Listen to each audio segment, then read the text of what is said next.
வணக்கம். இது அரசியல் ஆபரேஷன். திராவிட முன்னேற்ற கழகத்தினுடைய கூட்டணி வெற்றிகரமாக ஒரு ஸ்வாக் மூவோடு முடிச்சு வச்சிருக்காரு நம்மளுடைய முதலமைச்சர், திமுக தலைவர்.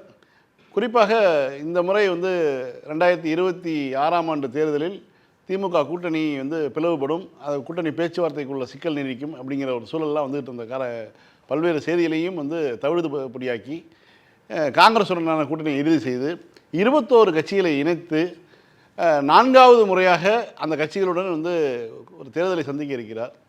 திமுக தலைவராக அவர் வந்த பொழுது அவருக்கு வைக்கப்பட்ட ஒரு மிகப்பெரிய ஒரு சவாலாக என்ன இருந்ததுன்னா, வரக்கூடிய நாடாளுமன்ற தேர்தலில் அவர் எப்படி கூட்டணியிலே ஒன்றிணைக்கப் போகிறார், கலைஞரை போல வருமா, கலைஞர் கூட்டணி கட்சிகளை அனுசரித்து செல்வார், புதிய புதிய கட்சிகளை கூட்டணியில் இணைப்பார், அது போன்ற ஒரு வாய்ப்பு இவருக்கு இருக்குமா அப்படிங்கிறதான் எல்லா பத்திரிகைகளும் எழுதின. அதற்கெல்லாம் விடை சொல்கிற மாதிரி 2019ஆம் ஆண்டு தேர்தலில் வெற்றிகரமாக ஒரு கூட்டணியை அமைத்து அதன் மூலமாக ஒரு பெரிய ஒரு வெற்றியை பெற்றார். கிட்டத்தட்ட 99% அப்படிங்கிற மாதிரி. அதற்கு பிறகு 2021ஆம் ஆண்டு தேர்தல், அதுலேயும் வெற்றி. அதற்கு பிறகு 2024ஆம் ஆண்டு தேர்தல் 100% வெற்றி. இப்போ 2026ஆம் ஆண்டு சட்டமன்ற பொதுத் தேர்தல். இந்த தேர்தலுக்கு இந்த கூட்டணியை அச்சுக்குலையாமல் கொண்டாந்து நிப்பாட்டியிருக்கார். அந்த கூட்டணிக்குள் ஒரு ஒரு வெறுப்பு பிரச்சாரமோ அல்லது சண்டையோ எதுவுமே இல்லாமல் ரொம்ப அழகாக அந்த பேச்சுவார்த்தைகளை நடத்தி அதிகம் விருப்பப்பட்டவர்களுக்கு கொடுத்து, ஏற்கனவே வாங்கியவர்களுக்கு அவர்களுடன் பேச்சுவார்த்தை நடத்தி அவர்களுடைய நிலைமையை சொல்லி அவர்கள் அவர்களே ஒப்புக்கொண்டு எங்களுக்கு இது போதும்னு சொல்லி அவர்களுடைய நிறைவாக அவர்களுடைய இந்த கூட்டணியை ஒப்புக்கொண்டு பல்வேறு விஷயங்களை முதலமைச்சர் செய்து முடித்திருக்கிறார். இதை பற்றி தான் இன்றைக்கி பேச இருக்கின்றோம். அனைவருக்கும் வணக்கம். முதலில் திரு புதுமணம் ஹலீம், வணக்கம். சொல்லுங்கள் சார், இந்த கூட்டணி பேச்சுவார்த்தை நீங்கள் எப்படி எதிர்பார்த்தீங்க? இந்த பேச்சின் ஆரம்பத்தில் சொன்னது போன்று அச்சுக்குலையாமல் முதல்வர் இந்த கூட்டணியை கட்டமைத்திருக்கிறார்.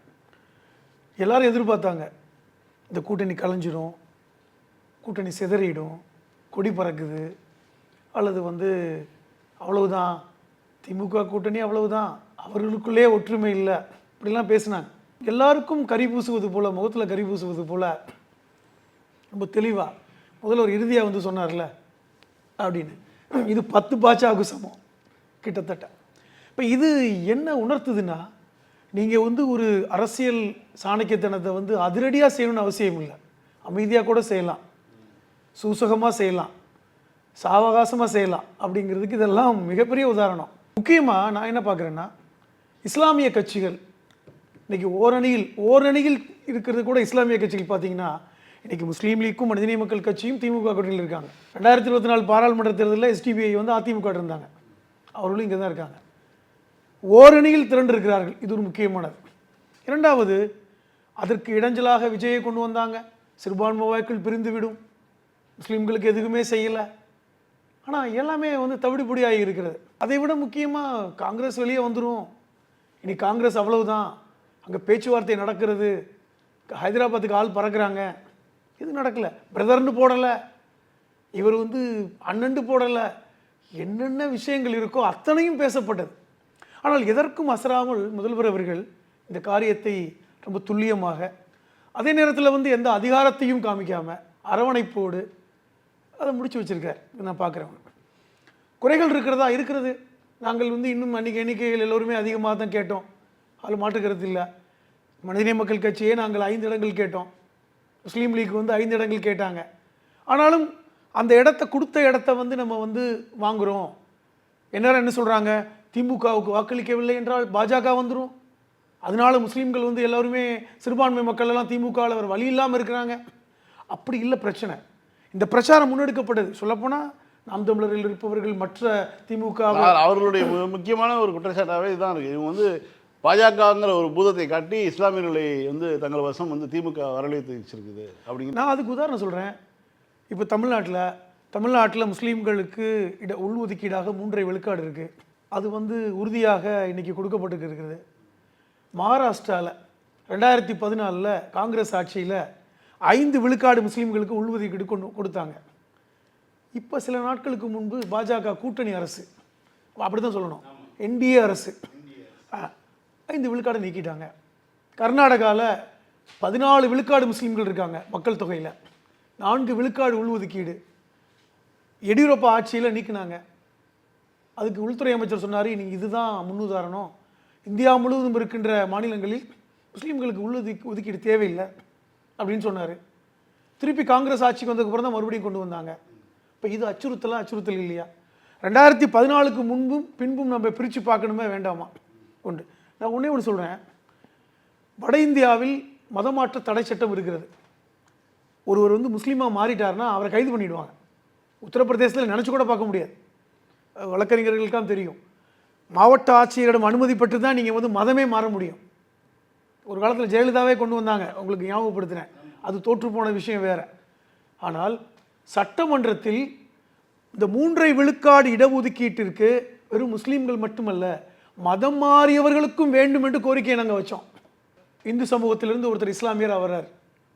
அவருக்கு முஸ்லீமாக மாறிட்டார்னா அவருக்கு இடஒதுக்கீடு கிடையாது. கடந்த முறை அவருக்கும் கொடுக்கணும்னு சொல்லும் பொழுது இதை சட்டமாக மாற்றியவர் திரு ஸ்டாலின் அவர்கள். இதைத்தான் வட இந்திய பத்திரிகை ஒரு கட்டுரை எழுதியிருக்காங்க. வட இந்தியா முழுவதும் மதமாற்றம் ஏற்பட்டாலே கைது பண்ணுறாங்க. இவர் என்னன்னா மதம் மாறினால் 3 விழுக்காடு இடஒதுக்கீடு கொடுக்குறாரு. யார் இவர் அப்படின்னு கேட்டிருக்காங்க. ஆனால் அந்த ஒரு காரணத்தினால மதமாற்றம் கூடியிருக்கா தமிழ்நாட்டில்? கூடலையே. சரியான கேள்வி. இப்போ அதான் சொல்ல வந்தேன். அப்போ இதனால மதமாற்றம் கூடியிருக்கா? இல்லை. இயல்பாக சொல்லப்போனால் மதமாற்றம் இஸ்லாமியர்கள் வருவது குறைந்திருக்கிறது. அந்த புள்ளி விவரமே சொல்கிறாங்க. தமிழ்நாட்டில் மாறியவருடைய எண்ணிக்கை குறைந்து தான் இருக்கிறது. மக்கள் தொகை பெருக்கத்தையும் மதமாற்றத்தையும் தான் சிறுபான்மை மீது குற்றச்சாட்டு வைக்கிறாங்க. அது இரண்டுமே பொய் என்பது இந்திய அளவில் இஸ்லாமியர்களுடைய மக்கள் தொகை உயர்வும் பிற சமூக மக்களுடைய மக்கள் தொகை உயர்வையும் நீங்கள் ஒப்பிட்டு பார்த்தால், இதை ஒன்றிய அரசே வெளியிட்ட தகவலின் அடிப்படையில் பார்த்தால் முஸ்லீம்களுடைய எண்ணிக்கை குறைவாகத்தான் இருக்கிறது. அப்போ இது தவறுங்கிறது நமக்கு தெளிவாக தெரியுது. ஒன்று. இப்போ இரண்டாவது முக்கியமாக என்ன வந்தாங்கன்னா, இந்த கூட்டணியை சிதறவிட வேண்டும் அப்படின்னு பார்த்தாங்க. முக்கியமாக காங்கிரஸோடு நம்ம பார்த்தோம் எப்படிலாம் நடந்துச்சு. பல பேரை கூட்டிகிட்டு வந்தாங்க, பல்வேறு பிரச்சனைகள். அங்கே என்ன பேசுனாங்கன்னு தெரியாது. ஆனால் வெளியே பார்த்தா காங்கிரஸ் உடைந்து விட்டது. 41 நிற்கிறாங்க. அவ்வளவுதான், காங்கிரஸ் தாவேக்காவோட சேர்ந்து விடும். நடக்கலை. இறுதியாக முடிவெடுத்து இன்னைக்கு சேர்ந்துட்டாங்க. அதை விட நான் முக்கியமாக என்ன பார்க்குறேன்னா, ஆட்சியிலும் பங்கு அதிகாரத்திலும் பங்குன்ற ஒருத்தர் வந்தார். அது எவ்வளோ பெரிய ஒரு தூண்டில் தெரியுமா? எல்லா கட்சிகளுக்கும், அது சின்ன கட்சியோ பெரிய கட்சியோ, எல்லா கட்சிகளுக்கும் ஆட்சியிலும் அதிகாரத்திலும் பங்கு இருக்க வேண்டும் என்கிற அடிப்படை உரிமை இருக்கிறது. அதில் மாற்றுக்கருத்தே கிடையாது. அதுக்கு ஒருத்தர் தேர்தலில் நின்று தன்னுடைய சக்தியை நிரூபித்திருக்கணும். அது மாற்றுக்கருத்தே இல்லை. சொல்லப்போனால் அது அது அது ஒவ்வொரு கட்சிகளுடைய அடிப்படை உரிமை. அதை தோழர் திருமாவளவன் அதை தெளிவாக பல தடவை விளக்குனார். இது அடிப்படை உரிமை. யாரும் மாற்றுக்கருத்து இல்லை, யாரும் மறுக்க போகிறதில்லை. அதற்கான காரண காரியம் நேரங்காலம் கூடி வந்தால் அது நடந்து விட போயிடுது. அதுக்கு ஒரு கண்டிஷனும் அப்ளை கிடையாது. ஆனால் இதை ஒருத்தர் வளவிரிச்ச போது இதில் சிக்கிடுவாங்க, இதில் பெரிய திமிங்கலம் மாட்டும். ஆனால் எந்த திமிங்கலம் மாற்றல் இல்லை, சின்ன மீன் கூட மாற்றலையே. இப்போ நீங்கள் கூட கேட்டீங்க பாஜக வந்துருமா? உண்மைதான், வரக்கூடாது. 40 விழுக்காடு முஸ்லீம்கள் இருக்காங்க அஸ்ஸாமில் மக்கள் தொகையில். ஆனால் அங்கு என்ஆர்சி அமல்படுத்தப்பட்டிருக்கிறது. இஸ்லாமியரை பார்த்தால் அடின்னு சொல்லி மாநில முதலமைச்சர் பேசுகிறார். அதை விட முக்கியமாக அஸ்ஸாமில் இருக்கின்ற ஒரு ரிக்ஷாக்காரர் இஸ்லாமியராக இருந்தால் நீ 5 ரூபா கூலி கொடுக்க வேண்டாம், 3 ரூபா கூலி கொடுத்தா போதும். அவருக்கு அவ்வளோதான் போதும், தேவையில்லை. அஸ்ஸாமில் ஒரு 10 மாவட்டங்களில் அந்த ஆட்சியாளர்களை அல்லது அந்த சட்டமன்ற பாராளுமன்ற உறுப்பினர்களை தீர்மானிக்கின்ற சக்தியாக இன்னைக்கு இருக்கிறாங்க. ஆனால் அவர்கள் இன்னைக்கு 2ஆம் தர குடிமக்களாக இருக்காங்க. தமிழ்நாட்டில் எத்தனை விழுக்காடு முஸ்லீம்கள் இருக்காங்க? 7 விழுக்காடு தான். ஆனால் தமிழ்நாட்டில் இருப்பதை போன்று நீங்கள் இந்தியாவில் எந்த மாநிலத்தில் எடுத்துக்கோங்க, ஒரு சுதந்திரம், மத சுதந்திரம், ரைட் டு ரிலீஜன் என்று அரசமைப்பு சட்டம் கொடுத்துருக்கிறதே, இந்த இந்த சுதந்திரம் வட இந்தியாவில் இருக்கா? உத்தரப்பிரதேசத்தில் 4 கோடி முஸ்லீம்கள் இருக்காங்க. ஒருத்தர் போய் தொழுக முடியுதா? பள்ளிவாசலுக்கு சுற்றி பாதுகாப்போடு தொழுதுட்டு இருக்கான். என்ன காரணம்?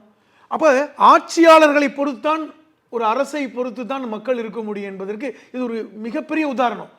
இன்னும் சொல்ல போனால் பல்வேறு விஷயங்கள். இப்போ குடியுரிமை திருத்த சட்டத்தை கொண்டு வந்தாங்க. எடப்பாடி முதலமைச்சராக இருந்தார், அவரே தான் வாக்களித்தாங்க குடியுரிமை திருத்த சட்டம் கொண்டு வரணும்னு. நாங்கள் எல்லாரும் போய் கேட்டோம். குறைந்தபட்சம் சட்டமன்றத்தில் நாங்கள் இந்த குடியுரிமை திருத்த சட்டத்திற்கு முன்னோடியாக இருக்கின்ற என்ஆர்சியை தமிழகத்தில் அமுல்படுத்த மாட்டோம் என்கிற ஒரு தீர்மானத்தை கொண்டு வாங்கன்னு கேட்டபோது, அது எப்படி நாங்கள் கொண்டு வர முடியும்? அப்படியா கைது பண்ண போகிறோம்? அப்படியா நடந்துடும்? அவர் அப்பாவி தானே, அவருக்கு அந்த விளக்கம் தெரியாது. சுட்டதே டிவியில் பார்ப்பார். 2021 திமுக ஆட்சி வந்ததுக்கப்புறம் சட்டமன்றத்தில் முதல் கூட்டத்திலே இந்த குடியுரிமை திருத்த சட்டத்திற்கு முதல் படியாக இருக்கின்ற என்ஆர்சியை தமிழ்நாட்டில் அமுல்படுத்த மாட்டோம் என்று ஒரு தீர்மானத்தை கொண்டு வந்தது யார்? திரு ஸ்டாலின் அவர்கள், முதலமைச்சராக இருந்த ஸ்டாலின் அவர்கள். அப்போ இந்த துணிச்சல், இந்த வக்கூப் திருத்த சட்டம் கொண்டு வந்து அதில் வந்து அடிப்படையில் ஒரு இந்து அறநிலையத்துறைன்னு இருந்தால் அதில் இந்து சமூகத்தில் நம்பிக்கை உடையவர்கள், இந்து சமூகத்தை சார்ந்தவர்கள் தான் அதில் பொறுப்புகள் இருக்க வேண்டும் என்பதை எல்லோரும் ஏற்றுக்கொண்டிருக்கிறோம். இது ஒன்றும் தவறு இல்லை. ஆனால் வக்குப் போர்டில் உறுப்பினராக முஸ்லீம் அல்லாதவரையும் கொண்டு வரணும் என்று சட்டத்தை கொண்டு வந்தபோது அதை ஏற்றுக்கொள்ள மாட்டோம் என்று இன்று வரை பிடிவாதமாக இருப்பவர் நம் முதல்வர். இன்னைக்கு பல்வேறு விஷயங்கள் இருக்கிறது. அப்போ இந்த ஆட்சி இல்லை என்றால் பாஜக வந்துருமா வராதா? நீங்கள் எடப்பாடி நம்பி ஒப்படைக்க முடியுமா? எடப்பாடி என்ன சொல்லுவார்? இன்னும் அவர் கை அருந்த நிலையில் தான் இருக்கிறார். அவர் என்ன சொல்கிறாரு? சிறுபான்மை மக்கள் எங்களை நம்பலாம், சிறுபான்மை மக்கள் எங்களை நம்ப வேண்டும், நாங்கள் தான் உண்மையான சிறுபான்மை காவலர் என்று 2024 பாராளுமன்ற தேர்தல் சமயத்தில் பிரச்சாரம் பண்ணும்போது இதே நோன்பு சமயம், இப்பொழுது நோன்பு நடந்து கொண்டு இருக்கிறது, நோன்பு கஞ்சி குடிச்சுன்னு சொன்னாருங்க. துண்டு வச்சு தொடச்சிட்டு டெல்லிக்கு போயிட்டார்.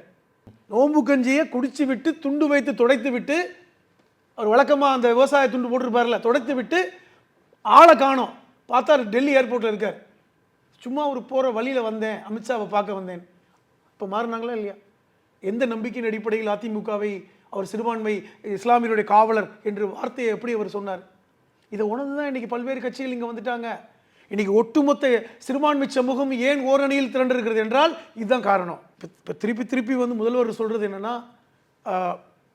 200 பெறுவோம் வரலாறு படைப்போங்கிற அந்த வாசகத்தை சொல்கிறார்ல, அது உண்மையும் கூட.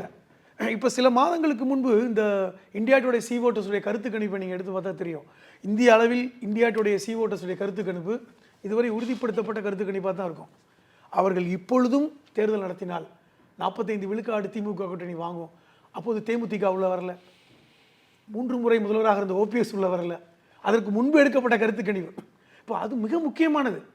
நீங்கள் ஈஸியாக கூட சொல்லுவீங்க, ஓபிஎஸ் வந்து என்ன பண்ணிடுவாருங்க.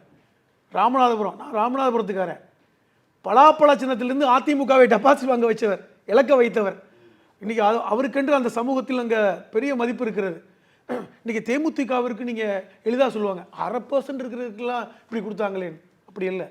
234 தொகுதியிலும் கிளை இருக்கின்ற ஒரு கட்சி தேமுதிக. இன்றைக்கும் கிளை இருக்கு. இன்றைக்கும் விஜயகாந்துடைய அபிமானிகள் தமிழ்நாடு முழுவதும் இருக்காங்க.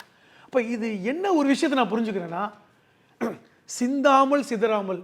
இப்போ தேமுதிகவுடைய தலைவர் சொன்னாங்கல்ல, அது அந்த காலகட்டத்தில் கலைஞர் அவர்கள் சொன்னாங்க, பழம் நழுவி பாலில் விழுந்துடும், ஆனால் இப்போ பழம் நழுவி தேன் கலந்த பாலில் விழுந்துருச்சுன்னு சொன்னாங்கல்ல.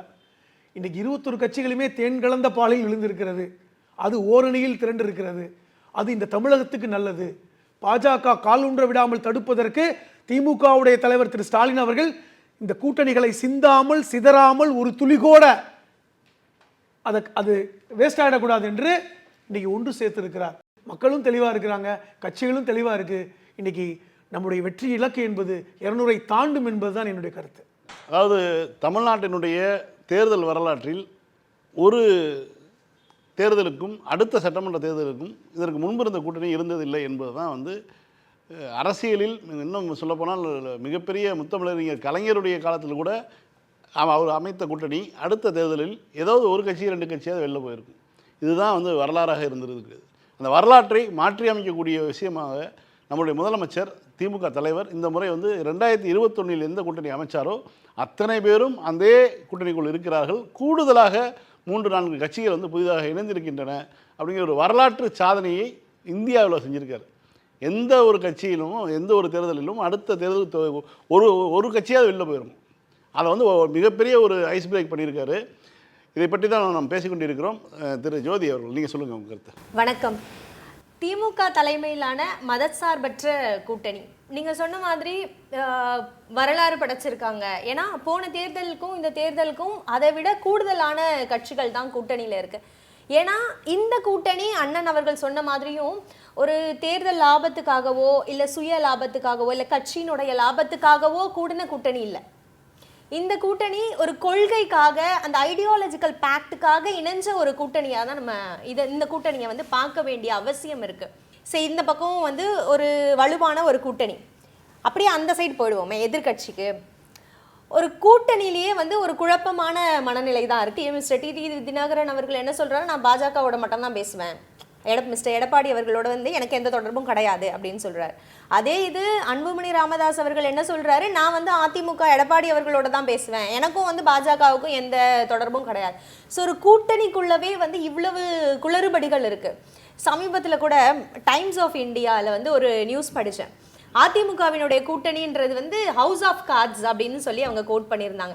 ஒரு சீட்டு கட்டில் எல்லா விதமான கார்டும் தான் இருக்கும். அந்த மாதிரி எல்லா விதமான எண்ணப்போக்கு இருக்கிறவங்க தான் வந்து அந்த அதிமுக கூட்டணியில் இருக்கிறாங்க. நமக்கு என்ன வருத்தம்னா அப்படி இருக்கிற எல்லாமே ஜோக்கர் கார்ட்ஸாவே இருக்கே அப்படின்றது தான் நம்மளுடைய ஒரு கவலையா இருக்கு. 13 ஜோக்கரா இருந்தா என்ன பண்றது, 13 ஜோக்கராவே இருக்கே அப்படின்றது தான் நம்ம கவலையா இருக்கு. அதிகாரத்துல அத்துமீறல் பண்ணி நம்மளை எப்படியாவது அடைக்கிறணும் அப்படின்னு நினைக்கிற ஒரு பாஜக பிஜேபி தான் வந்து ஒன்றிய அரசா இருக்காங்க.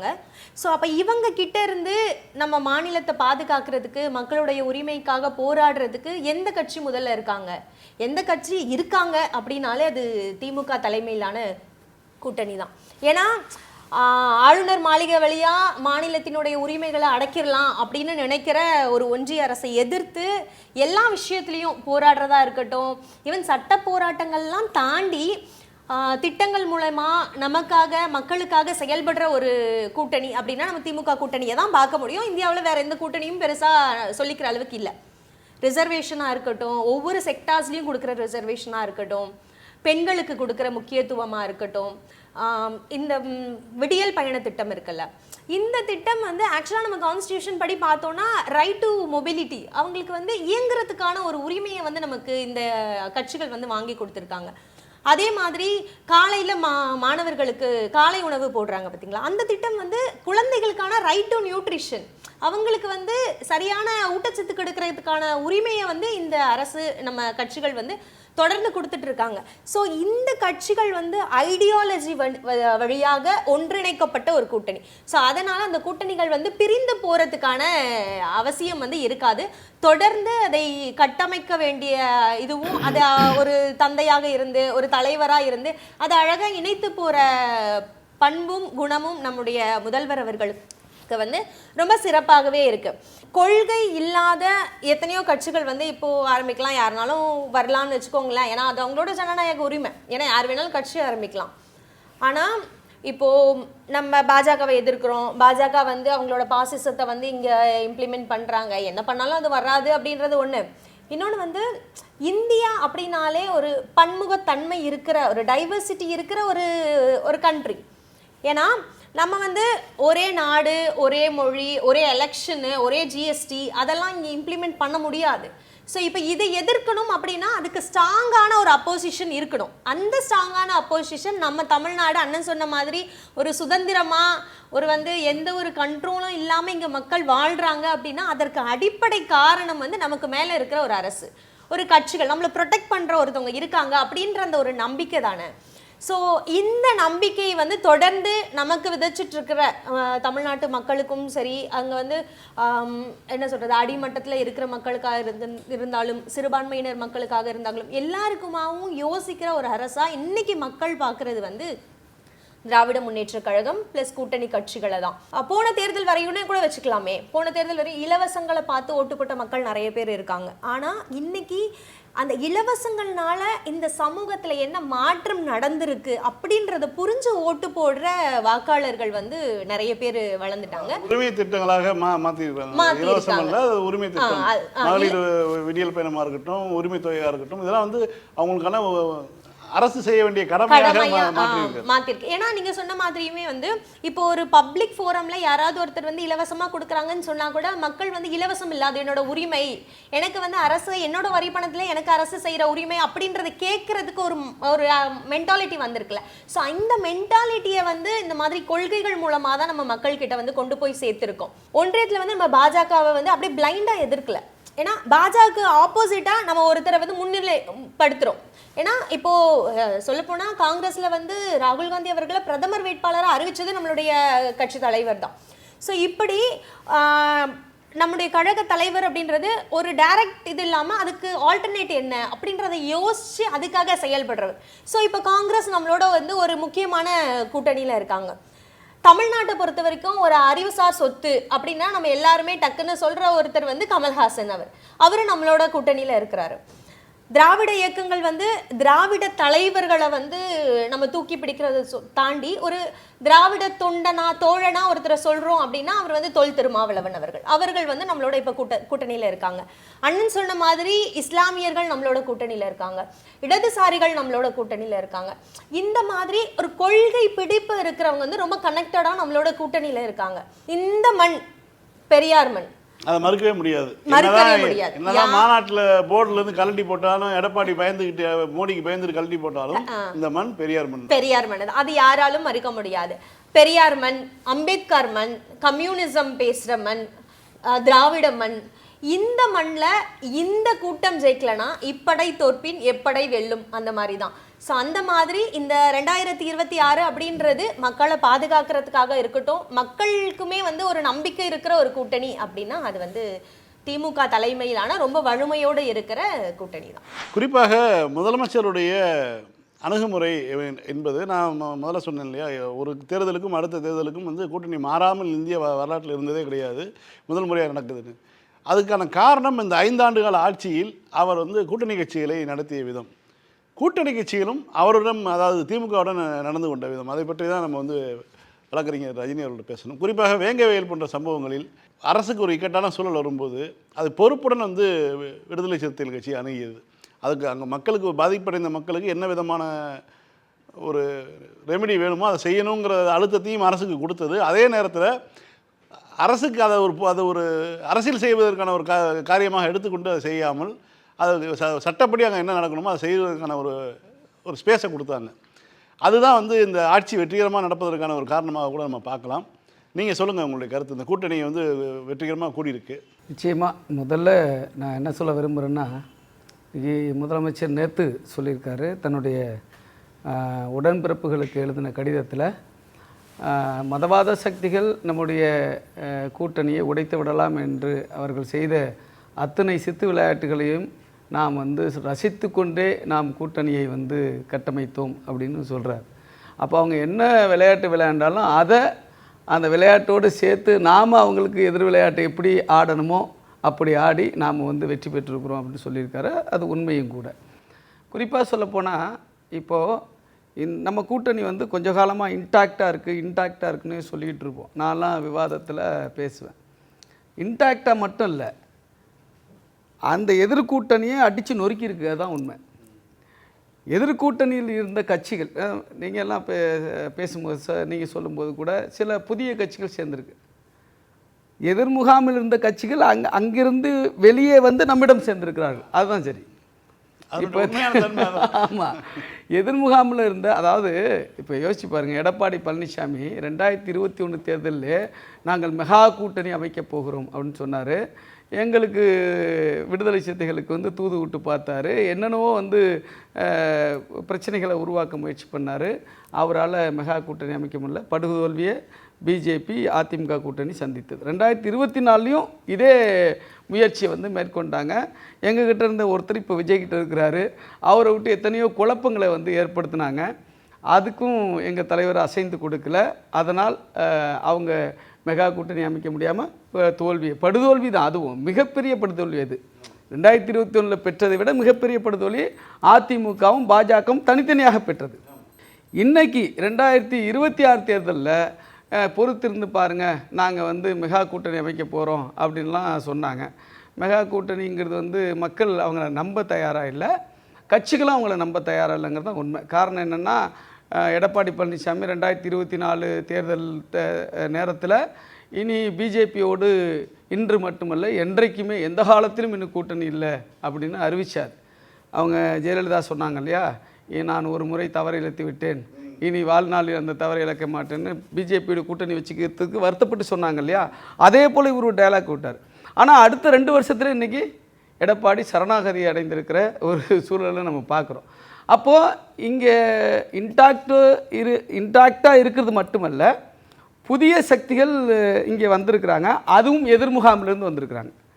தேமுதிகவாக இருக்கட்டும், அல்லது தமிமுன் அன்சாரியுடைய மனிதநேய ஜனநாயக கட்சியாக இருக்கட்டும், அல்லது நம்ம கருணாஸாக இருக்கட்டும், தனியரசாக இருக்கட்டும், அத்தனை பேரும் எஸ்டிபிஏ முக்கியமாக சொல்லப்போனால் எஸ்டிபிஏ இருக்கட்டும், அத்தனை பேரும் அந்த முகாமில் இருந்தவர்கள். இப்போ கடந்த காலங்கள் அத்தனை பேரும் இந்த முகாமில் வந்திருக்கார். அப்போது இந்த கூட்டணி வலுப்பட்டிருப்பது மட்டுமல்ல, அந்த கூட்டணி சிதைந்திருக்கிறது. இதுதான் டாக்டிக்ஸ், இதுதான் அரசியல் தந்திரம் அல்லது அரசியல் ஞானம்னு சொல்கிறது.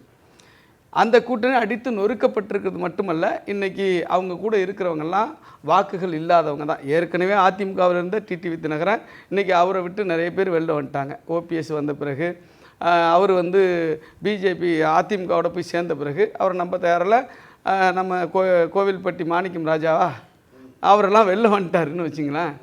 இப்போது அவங்களும் ரொம்ப வலுவில்லாத நபர்களாக இன்றைக்கி இருக்காங்க.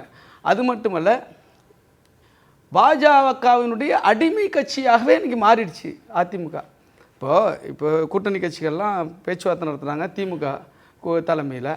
திமுக தலைமையில் எங்கே பேச்சுவார்த்தை நடத்துகிறாங்க? நாம் உட்காந்துருக்கிற அறிவாலயத்தில். எல்லா கட்சிகளும் இங்கே வந்து பேச்சுவார்த்தை நடத்திட்டு போகிறாங்க. அவங்க ஒரு குழு போட்டிருக்காங்க, திமுக ஒரு குழு போட்டிருக்கு. அதிமுகவில் எங்கே பேச்சுவார்த்தை நடக்குது? நான் வந்து பக்கத்தில் தாங்க இருக்கேன். அது என்ன ராயப்பேட்டை அதிமுக தலைமை அலுவலகம் பக்கத்தில் தான் இருக்கேன். ஒரு கட்சி கூட அங்கே பேச்சுவார்த்தை நடத்தலையே, அந்த குழு அமைச்சா மாதிரி தெரியலையே, எடப்பாடி உட்காந்து கூட்டணி கட்சியோடு பேசலையே, கட்சியின் பொதுச் செயலாளர் போகிறதே இல்லையே.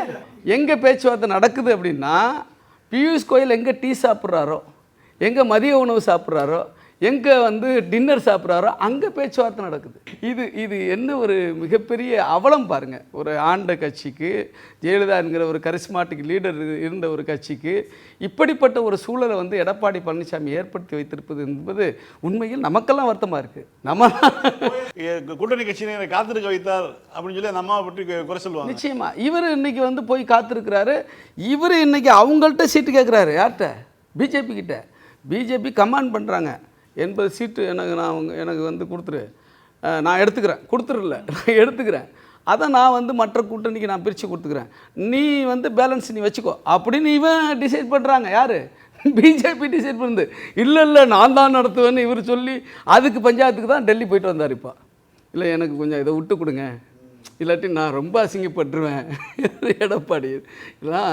அது மட்டும் இல்லை, இன்றைக்கி முதல்ல மதுராந்தகம் பிரச்சார கூட்டம் நடத்துகிறாங்க.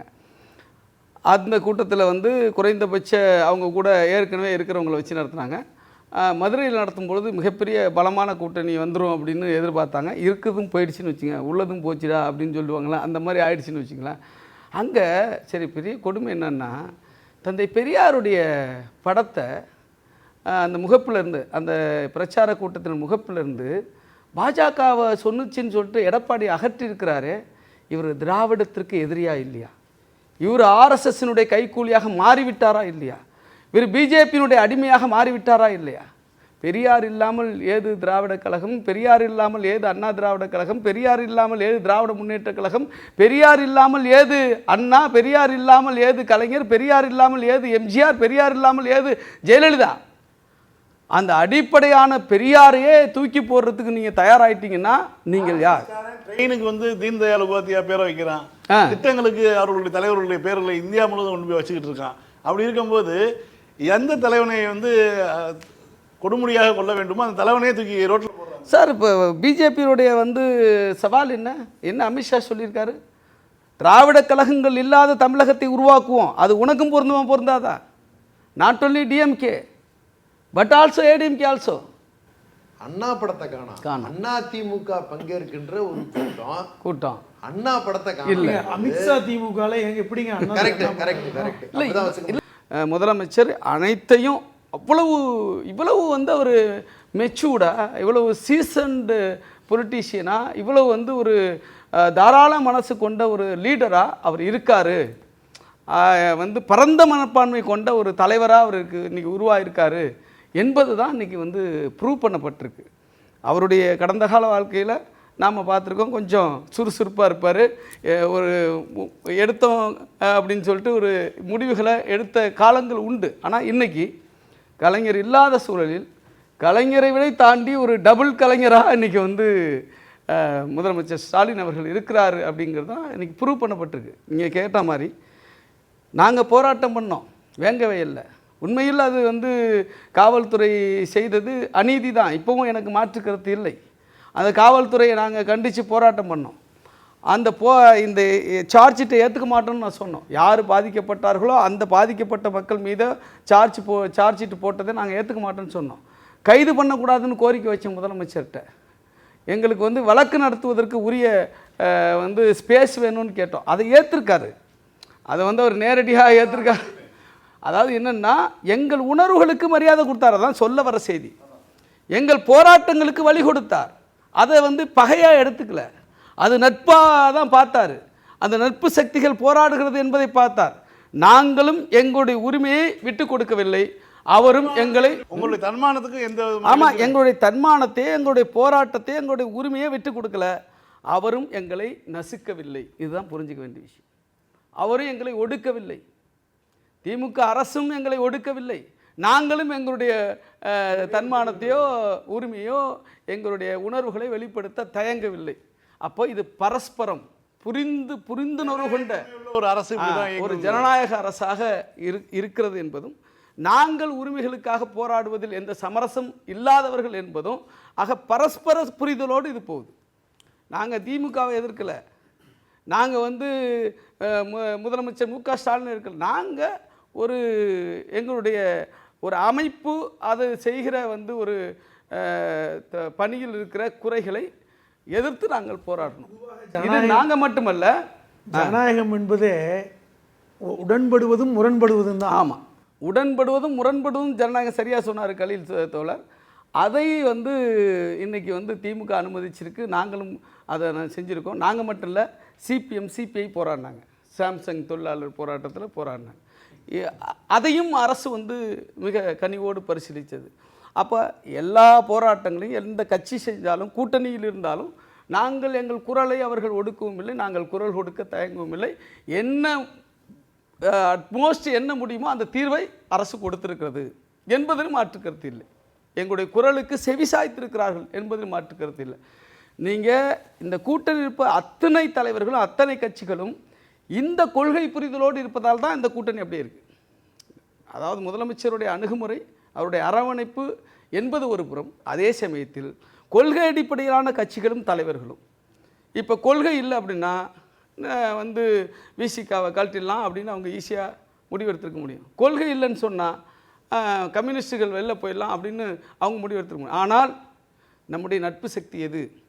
பாசிசத்தை வேறறுப்பதற்கு, பாசிசத்தை நுழைவிடாமல் தடுப்பதற்கு, மதவாத சக்திகளுக்கு இடவிடாமல் நாம் வந்து தடுப்பதற்கு யார் நமக்கு நட்பு சக்தி? இந்த சின்ன சின்ன முரண்பாடுகளை நாம் வந்து நம்முடைய முன்னால் வந்து வைக்கக்கூடாது. இதுக்கு பெரிய முரண்பாடு என்ன, எந்த புள்ளியில் நாம் இணைய வேண்டிய அவசியம் இருக்கிறது என்ற புரிதல் எங்கள் தலைவர் டாக்டர் எழுச்சி தமிழருக்கு இருந்ததைப் போல கூட்டணி கட்சியின் அத்தனை பேருக்கும் இருந்ததுதான் உண்மை. அப்போ எப்படியோ இந்த கட்டி வைக்கப்பட்டிருக்கிற கோபுரத்தில் ஒரு செங்கலை உருவினால் இந்த கோபுரத்தை சரித்து விடலாம் என்று கனவு கண்டவர்கள் இன்றைக்கு தோல்வி அடைந்து நிற்கிறார்கள் என்பதுதான் உண்மை. அது மட்டுமல்ல, இந்த 2026 நடக்கிற இந்த தேர்தல் என்பது மக்கள் ஆவலோடு எதிர்பார்த்துட்ருக்காங்க. மீண்டும் 2.0 திராவிட மாடல் ஆட்சி இன்னும் சிறப்பாக இருக்குமே, அந்த ஆட்சியை நாம் வந்து உருவாக்க வேண்டும் என்று மக்கள் எதிர்பார்த்துக்கிட்டு இருக்காங்க. பாஜக அதிமுகவுக்கு பாடம் கற்பிக்க காத்துக்கிட்டு இருக்கிறாங்க. இவர்களுடைய மாய்மாலம், இவர்களுடைய வாய்ஜாலம், இவர்களுடைய பொய்கள் அனைத்தும் அடித்து தவிடுபடி ஆக்குவதற்கு மக்கள் காத்துக்கிட்டு இருக்காங்க. 2026 நீங்கள் முதலமைச்சர் 200 சீட்டுன்னு சொல்லும்போது இவ்வளவு பலம் இல்லை. இவ்வளவு பலம் வந்த பிறகு இப்போ முதலமைச்சர் என்ன சொல்வார்னா 234 நமதே என்று சொல்லுகிற சூழல் உருவாகியிருக்கிறது. அதுவே ரிசல்ட்டாக வரும். தமிழ்மரன், அதாவது நம்முடைய வழக்கறிஞர் சொல்லும்போது சொன்னார் வந்து ஒரு எல்லா விதமான ஒரு ஜனநாயகத்தன்மை உள்ள ஆட்சியாக இந்த 5 ஆண்டு காலம் இருந்தது. அதனால தான் நாங்கள் இந்த கூட்டணியை தொடர விரும்புகிறோம், இந்த கூட்டணியை வெற்றி பெற விரும்புகிறோம் அப்படிங்கிற ஒரு கருத்தை முன்வைத்தார். முதலமைச்சருடைய இந்த நம்மளுடைய திமுக தலைவராக அவர் வந்து இந்த 8 ஆண்டு காலம் மட்டும்தான் வாய்ப்பு. அவர் சொன்னார் இல்லையா, முன்னாடிலாம் வந்து எப்படியோ நினச்சிருந்தோம், இப்படி இவ்வளோ தூரம் வந்து ஒரு இந்தியாவிலேயே ஒரு உயர்ந்த தலைவராக இருப்பார்னு அவர் எதிர்பார்க்கல. அவர் பல்வேறு ஒரு செயல்பாடுகள் மூலமாக தன்னை நிரூபித்து கொண்டே இருக்கிறார் அப்படின்னு சொல்லி அவருக்கான வாய்ப்பு ரொம்ப குறுகிய காலம் தான் வழங்கப்பட்டது. 8 ஆண்டுகள் மட்டும்தான், இன்னும் ஒரு நாட்கள் இருக்கின்றன. பல்வேறு சாதனைகளை நிகழ்த்த இருக்கிறார், அது இருக்கட்டும். ஆனால் இந்த 2021 தேர்தல் கூட்டணிக்கும் இந்த 26 தேர்தல் கூட்டணிக்குமான வித்தியாசமும் முதலமைச்சருடைய செயல்பாடுகளும் எப்படி? பிரதானமாக சொல்லணும்னா இந்த 5 ஆண்டு காலம் வந்து எப்படின்னு கேட்டிங்கன்னா அவருடைய பர்ஃபார்மன்ஸ், ஒரு அரசினுடைய செயல்பாடு எவ்வளவு சிறப்பாக செயல்பட முடியும், ஒன்றிய அரசு எவ்வளவு நெருக்கடி கொடுத்தாலுமே கூட அதையும் மீறி தன்னால் செயல்பட முடியும், நீங்கள் வழங்காத உரிமைகளை, பறித்த உரிமைகளை நீதிமன்றங்களின் படியேறி பெற்றுத்தர முடியும்னு நிரூபித்த ஒரு 5 ஆண்டு காலம். ஆஸ் அ முதலமைச்சராக ஒரு பர்ஃபார்மன்ஸ் ரிப்போர்ட் பார்த்தீங்கன்னு சொன்னால் கல்வியில் இன்றைக்கி வந்து முதன்மையான மாநிலமாக மற்ற மாநிலங்கள் ஒப்பிடுகையில் நாம் இருக்கிறோம். பொருளாதார வளர்ச்சியில் பெரும் அளவில் முன்னேற்றம் பெற்றிருக்கிறோம். நீங்கள் சுகாதாரத்தில் அந்தளவுக்கு சொல்லுகின்ற அளவுக்கு பார்த்தோம்னு சொன்னால் மக்களை தேடி மருத்துவமாகட்டும் நிறைய திட்டங்கள் அறிவித்து அதில் ரொம்ப கவனம் செலுத்தியிருக்காங்க. மகளிர் மேம்பாட்டுக்கு பெருமளவில் பங்களித்திருக்கிறார்கள். ஒட்டுமொத்தமாக பார்த்தால் எல்லா தட்டு மக்களுடைய வாழ்க்கையுமே வந்து உயர்ந்திருக்கிறது. அதுதான் நம்ம ஜிடிபியில் வந்து ரிஃப்ளெக்ட் ஆகிறது. 11.19 வேறு எந்த ஸ்டேட்டுக்கும் இல்லாத ஒரு பெரிய சிறப்பு இது.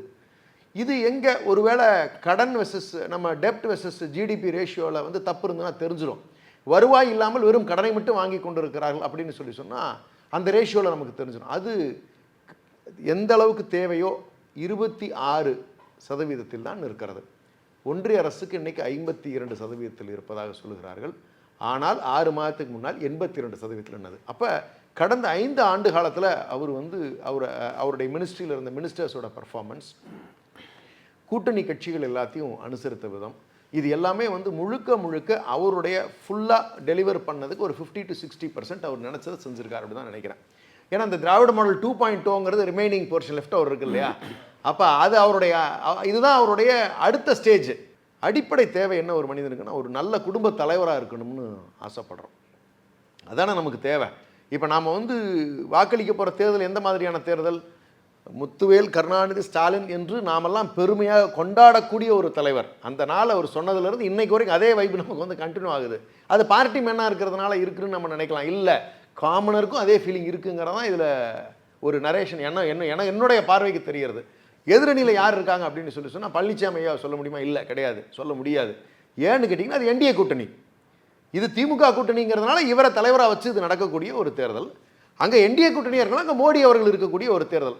அப்போ இந்த ஒப்பீடுகளை வந்து நம்ம வந்து பார்த்தோம்னா தான் யாருக்கு வாக்களிக்கணும், யாருக்கு வாக்களிக்க கூடாது, என்ன காரணத்துக்காக வாக்களிக்கணும், என்ன காரணத்துக்காக வாக்களிக்க கூடாதுன்னு நான் புரியும். அண்ணா தேவையில்லை அப்படின்னு சொல்லி பாரதிய ஜனதா ஒரு பக்கம் சொல்லுது, பாட்டாளி மக்கள் கட்சியும் சொல்லுது. அதை கேட்டுட்டு அண்ணா திமுக உட்காந்துருக்காரு. பாட்டாளி மக்கள் கட்சி அப்பா தேவையில்லைன்னே சொல்கிறாங்க. இப்போதான் நீங்கள் கரெக்டாக சொல்லியிருக்கீங்க. அப்போ அவர் யாருக்குமே தேவையில்லை, இவங்க எல்லாருக்குமே யார் தேவைன்னா கேஸ்லேருந்து காப்பாற்றிடுற மோடியும் அமித்ஷாவும் இருந்தால் போதுங்கிற முடிவில் அவங்க போவாங்களாட்ட தெரியுது. அப்போ எவ்வளோ பெரிய வித்தியாசம் பார்த்தீங்களா? அந்த சைடில் இன்னும் நான் பழனிசாமியை பார்த்து நான் கேட்குறேன், நான் ஐயா நீங்கள் உங்கள் கூட்டணியில் இவ்வளோ பேரை வச்சுருந்தீங்க, எல்லாரும் நீங்கள் மதிக்காததுனால, சொன்ன வார்த்தையை காப்பாற்றாததுனால தான் இன்றைக்கி வெளியே போயிருக்காங்க. தேமுதிக என்ன காரணம் சொல்லிட்டு சகோதரி அக்கா அவங்க வெளியே வந்தாங்க, நீங்கள் ராஜ்யசபா கொடுக்குறோம்னு சொல்லி ஏமாற்றிட்டீங்க அப்படிங்கிறாங்கல்ல. ஏமாத்துறது அவருக்கு ஒன்றும் புதுசு இல்லை. ஏன்னா வாழ்க்கை முழுக்க துரோக வரலாறு தான் அவர் கொண்டிருக்கிறவர். நீங்கள் சிலுவம்பாளையம் பழனிசாமியை அவர் ஊரில் போய் என்ன விசாரிச்சிங்கனாலுமே வந்து அந்த துரோகத்தினுடைய வரலாறு படிப்படியாக எல்லாம் துரோகமாக தான் இருந்தது. தினகரன் சொன்னார், நான் இந்த எடப்பாடியோட சேர்வதற்கு நாண்டுக்கலான்னாரு, தூக்கலத்தம் இல்லைன்னாரு. அதை தான் சொல்கிறேன், எங்கள் ஊர் பக்கத்தில் நாண்டுக்கலான்னு சொல்லுவாங்க. இல்லை, அவர் நேராகவே சொன்னார், ஊர் பக்கத்துலேயே தொங்கிடலான்னாரு. இது மட்டும் இல்லை, துரோகத்திற்கு நோபல் பரிசு கொடுக்க வேண்டும் என்று சொன்னால் அதற்கு உலகத்திலேயே எடப்பாடிக்கு தான் கொடுக்கணும் தான். ஆமாம், அதில் இருக்கின்ற கொஞ்சம் ரோசத்தில் தான் சொல்கிறாரு, இந்த கூட்டணி பேச்சுவார்த்தை நான் அவரோட பேச மாட்டேன், கொஞ்சம் நஞ்சம் இருக்கும்ல. அதுக்கு உச்சகட்டமாக பாருங்களேன் ஒரு கொடுமை. சசிகலா அம்மையார் சொல்கிறாங்க, என்ன ஜெயிலில் வச்சு கொல்ல பார்த்தாங்க, தமிழ்நாட்டுக்கு வந்து நீங்கள் வந்து யார் அவங்க காலில் விழுந்து தவழ்ந்து அந்த அம்மையார் தான் உங்களை வந்து முதலமைச்சர் அறிவிச்ச உடனே தோளில் தட்டி எப்படி வந்து இப்படி குனிஞ்சு குறுகி எப்படிங்க திரும்ப வந்து வெளியே வேலைக்காரின்னு பேசி இன்றைக்கி அந்த அம்மையார் வந்து இப்படி சொல்லக்கூடிய அளவுக்கு வந்து இருக்கிறாருன்னா இவர்கிட்ட எந்த நாணயத்தன்மை இருக்க முடியும்? இவர்கிட்ட இவர் எப்படி இந்த ஆட்சி நடத்துறதுக்கு முதல்ல தமிழ்நாட்டில் கோரிக்கை வைக்கிறாரு? மக்கள் ஏற்றுக்குவாங்களா? அதிமுக காரங்களில் எனக்கு தெரிஞ்சு வரலாறுல எனக்கு தெரிஞ்ச வரைக்கும் சீட்டுக்கு பணம் குறைந்த அளவில் கட்டின வரலாறு இந்த பழனிசாமி ஐயா பீரியடில் தான் இருக்கும். அங்கே கூட்டமே கிடையாது. இன்றைக்கி நம்ம அறிவாளர் எவ்வளோ கூட்டம் இருக்குது, உள்ளே வர முடியலையே, வர முடியல. அங்கே பார்த்தீங்கன்னா ஆளே கிடையாது. எனக்கு அது வேற பயம். பொதுமக்கள் எதுவும் பாதிக்கப்பட்டுருவாங்க நான் நல்லதாக என்ன காவல்துறை நினைக்கிறேன்னா, சீட்டு வாங்குறதுக்கு டெல்லிக்கு போயிட்டாங்களோ. இருக்கலாம். ஏன்னா இங்கே எதுக்கு கிடைக்காதுல்ல, இங்க போகணும்? அங்கேருந்து அலகேஷன் கொடுக்கணும். ஆமா, அதனால அங்க இருந்து அங்க நேரடியாக அங்க போயிடலாம். இப்போ நீங்கள் பாருங்கள், கூட்டணியினுடைய நகர்வு நம்ம என்ன பண்ணுறோம், ஒரு கமிட்டி அமைச்சு நம்ம வந்து எல்லோரோடையும் உட்காந்து பேசி தனித்தனியாக அவங்களுடைய விருப்பங்களை கேட்டு ஒவ்வொருத்தருட்டையும் நம்ம வந்து வாக்கு சதவீதம், அவங்களுடைய பங்களிப்பு ப்ளஸ் கொஞ்சம் அனுசரித்து ரெக்வஸ்ட் பண்ணி நாமளே கேட்குறது, நாம் விட்டு கொடுத்து போகிறது, அவங்கள விட்டு கொடுக்க கேட்குறது, இதெல்லாம் வந்து ப்ரைவசியில் இருக்கணும். சரி, என்னதான் கூட்டத்தில் இருந்தாலுமே ஒருத்தருக்கு ஒருத்தர் ஒரு அரங்குக்குள்ளே நடக்கக்கூடிய அது அறைக்குள்ளே நடக்க வேண்டிய விஷயம். நீங்கள் அங்கே ஒரு டைனிங் டேபிளெல்லாம் ஃபுட்டு ஆர்டர் பண்ணிவிட்டு எல்லாம் உட்காந்துக்கிட்டு இருக்க மாதிரி எப்படா சப்பாத்தி வரும், எப்போ நான் வரும் அப்படின்னு உட்காந்துக்கிட்டு இருக்கிற மாதிரி ஒன்றா உட்கார வச்சுக்கிட்டு இல்லை கேட்டால் கூட்டணி பேச்சுவார்த்தை. பொதுவாக ரியல் எஸ்டேட் பண்ணுறவங்க தான் இந்த மாதிரி உட்காந்து பேசுவாங்க. அண்ணா இடம் வாங்க விற்கிறவங்க அத்தனை பேர் உட்காந்து பேச மாட்டாங்கண்ணா. அதில் கூட 2 பார்ட்டி உட்காந்து பேசும். இது எப்படி உட்காந்து பேசுகிறாங்க பாருங்களேன். ஒரு டைனிங் டேபிளில் பொது அந்த 10-12 பேர் உட்காந்துருக்காங்க.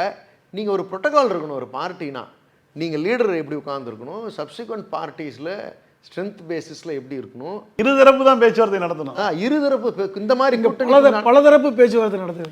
இங்கே அங்கே பேச்சுவார்த்தையே இல்லை. பியூஷ் கோயல் என்ன சொல்கிறாரோ கேட்டுக்க வேண்டியது தான்.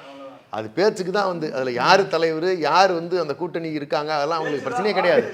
இல்லை, கிடையவே கிடையாது. அவங்க என்ன சொல்கிறாங்களோ கேட்டுக்க வேண்டியதான். இது மாதிரி பலவீனமாக அதிமுக வரலாறுல இருந்ததே கிடையாது. எடப்பாடி பழனிசாமி குறித்து சொல்லும் பொழுது புதிய பட்டப்பெயர் ஒன்று கொடுத்தாரு. ஆமாம், புதிய பட்டம் கொடுத்தாரு, டயர் நைக்கின்னு சொல்லிட்டு. ஆமாம், அது மட்டும் இல்லாமல் ஒரு கவுன்சிலராக இருப்பதற்கு கூட லாயக்கற்றவர் என்று அன்புமணி எடப்பாடியை சொன்னதும் உண்டு. அதனால தான் அவங்க எல்லாருமே வந்து மோடி கிட்ட தான் பேசிக்கல. இல்லை, இப்போ வரைக்கும் அந்த ஸ்டேட்மெண்ட் அமித்ஷா தான் பேசிக்கிறாங்க. இப்போ வரைக்கும் மாற்றிக்கல. கூட்டணி வச்சிருக்காரு, ஆனால் இப்போ வரைக்கும் மாற்றிக்கல. அந்த ஸ்டாண்டில் தான் இருக்கார். அப்போ நீங்கள் அவர்களுடைய எண்ணங்கள் எப்படி இருக்குன்னு பார்த்துக்கோங்களேன். எண்ணங்கள் தானே உங்களுக்கு வார்த்தையாக வருது, அந்த வார்த்தைகள் தானே செயலாக மாறுது.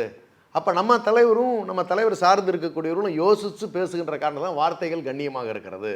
இந்த கூட்டணியில் பேசுகின்ற தலைவர்கள் அத்தனையும் கண்ணியமான வார்த்தைகள்.